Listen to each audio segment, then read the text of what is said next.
Hi, my name is Tommy Kalmar and I am a story entertainment manager at the LEGO Group. Basically what I try to do is bring out the magic of LEGO Ninjago storytelling. The basic way of coining what a story is and what a story needs is three central components: a character, a goal, and a struggle. Because that's where you have the drama. We initially start out by mapping out the basic concept. And when you have established that, you can take it to that next level of going into the character layers and theme. Setting the stakes. Okay, you need to put relevant obstacles in front of your character. Make sure that the stakes are high enough. A ninja losing the weapons of creation, that is really bad. The story takes a turn now.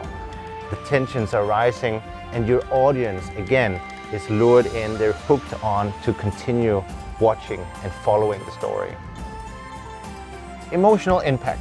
As a storyteller, your worst nightmare is if your story is indifferent. So, this is from the amazing Titanium Ninja episode where pretty much lost Zane.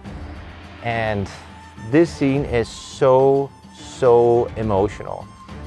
It's so impactful what is happening. He's totally sacrificed himself to save Ninjago City. To your storytelling, you need to think about what emotion you want your audience to experience. Relatable character. Well, okay, what you need to do when you're focusing on your lead character is make sure your audience is intrigued. So this was the meeting of Skylar. Kai was just immediately fascinated by her, as were the rest of us. So the audience need to empathize with your character.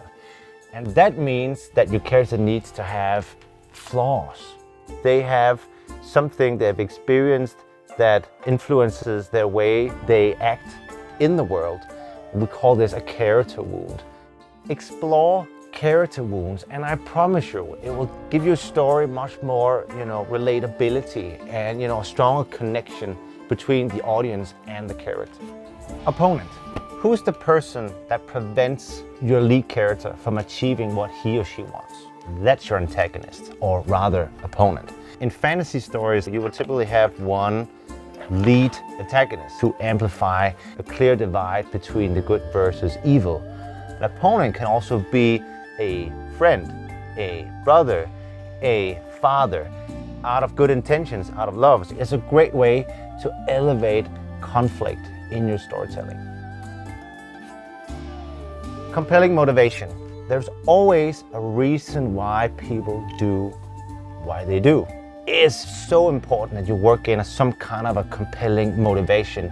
It will enable your audience to connect better and also empathize with the villain. So Moro is really an interesting villain because when he was training with Master Wu, he was so focused and believed that he was the destined Green Ninja. But what happens is that the weapons really, they didn't react to him. So he was upset and just fled from that moment. He's not just one-dimensional evil. You need to set your story in a world that is original, it can be vivid, vibrant, whatever. So think about the locations of Prime Empire, the Kingdom of Shitaro. These places are just so spectacular. They lure you in, they spark imaginations. There's so many details that you just want to explore. If you're starting out with settings like these, you're off to a really strong start in your storytelling. Theme. Right, what's your story really about? Typically, a theme is tied to what a character needs to do to get what he or she wants to do. A great example of this moment is again with Nia, that at her almost low point, she's in that realization moment of truly understanding she needs to let go of that perfection. She needs to let go of always being that perfect girl, things to be done in a perfect way. In that moment, she learns and she grows. And as an audience, we are there with her. We understand certainly there's a bigger message coming at us in a really subtle but emotional way. I hope I have inspired you to explore and amplify your own storyline to make a great LEGO Ninjago comic, but also storytelling in general. Have fun with it. Keep refining it. Go play.